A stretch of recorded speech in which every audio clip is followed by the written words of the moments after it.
Bapak Ibu sekalian untuk kemudian melihat bagaimana sih sebenarnya perkembangan sedekah dan wakaf di Indonesia.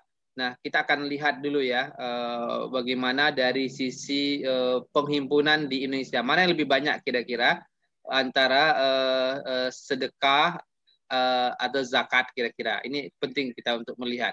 Nah, kita melihat di datanya di datanya Basnas. Kita akan melihat dari tadi saya belum melihat berapa sebenarnya zakat yang dihimpun oleh Indonesia tiap tahunnya atau kemudian sedekah. Mana lebih banyak kira-kira antara sedekah dengan zakat. Nah, kalau Bapak Ibu perhatikan, ini pengumpulan nasional secara nasional berdasarkan jenis dana. Nah, ini ada zakat mal badan ya, ada zakat penghasilan ya. Nah, zakat penghasilan sekitar berapa triliun ini, lalu kemudian ada zakat fitrah, lalu kemudian ada infak dan sedekah, ternyata tidak terlalu banyak ya secara nasional. Lalu ada CSR dari perusahaan, ada dana sosial keagamaan lainnya. Nah, itu menunjukkan bahwa memang lebih banyak masih berkutat pada zakat mal ya. Jadi lebih besar pada zakat mal. Tapi potensi dana sedekah ini bagi saya yang tidak tercatat ya, yang gaib kira-kira tapi ada kira-kira bendanya itu lebih banyak banget bagi saya, melebihi data ini. Buktinya ada sedekah Jumatan ya, yang itu Masya Allah luar biasa. Ada sedekah nasi bok yang setiap hari oleh teman-teman kecuali Senin dan Kamis, itu Masya Allah luar biasa bagi saya. Jadi, tapi data real yang ada hari ini menunjukkan bahwa ini penghimpunan dari 2017 dan 18. Nah, saya pikir ini menunjukkan kepada kita bahwa potensi dana sedekah juga besar di Indonesia. Tapi apa yang terjadi di masyarakat, saya pikir itu datanya kan lebih banyak lagi. Nah, wakaf. Nah, Bapak Ibu bisa lihat nggak? Ini datanya kelihatan nggak di komputer Bapak Ibu sekalian? Kelihatan? Kelihatan, Pak. Kelihatan, Pak. Nah, ini data wakaf ya. Ini siwak. Jadi Bapak Ibu sekalian nanti bisa lihat siwak ya. Ini merupakan siwak. Nah, di Indonesia itu kalau bicara wakaf, memang lebih banyak bentuknya adalah masjid. 44% bentuk masjid. Ya, lalu kemudian musola 28%, lalu kemudian sosial lainnya sekitar 8%, pesantren 3%, dan sekolah dan makam 4%. Wajar kalau kemudian orang kalau bicara wakaf selalu yang terbayang oleh dia kuburan, masjid, musola dan berbagai macamnya. Nanti akan saya jelaskan kenapa ini bisa terjadi. Ternyata memang regulasinya yang pada saat itu memang hanya membolehkan cuman wakaf tanah dan bangunan. Nah, kalau kita perhatikan sekarang, bagaimana yang dilakukan oleh lembaga-lembaga zakat ini? Ternyata pemanfaatan filantropi itu sudah lebih keren, sudah lebih meluas ya di lembaga. Ini adalah websitenya Dompet Duafa misalnya kita lihat.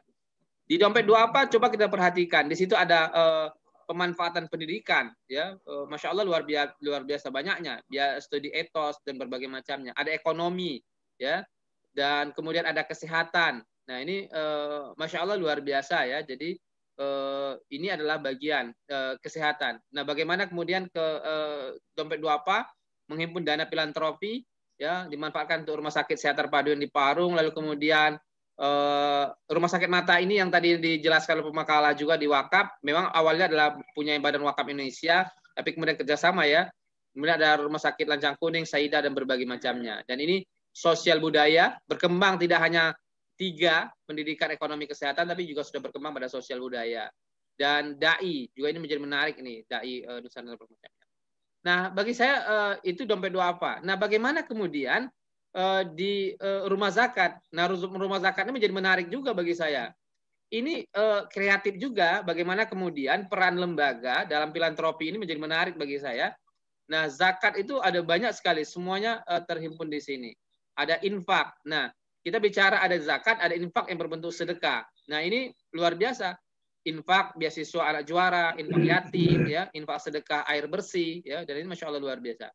Di sisi wakaf, sudah luar biasa kreatifnya bagi saya, terutama rumah zakat, ada wakaf produktif, wakaf ventilator, lumbung pangan, sumber air, masjid, ya, UMKM, wakaf untuk orang tua, masjid terdampak bencana, Quran, madrasah.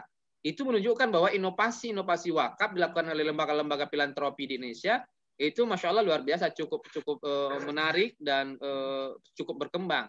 Nah di tengah corona juga menjadi menarik ya, sedekah, APBD dan lindungan relawan, berbagi makanan, bebaskan hutang keluarga, sampai begitu kira-kira nggak terbayang oleh Bapak Ibu sekalian sedekah itu dikemas untuk kemudian donasi untuk masker dan berbagai macamnya. Itu kan uang sedekah semua.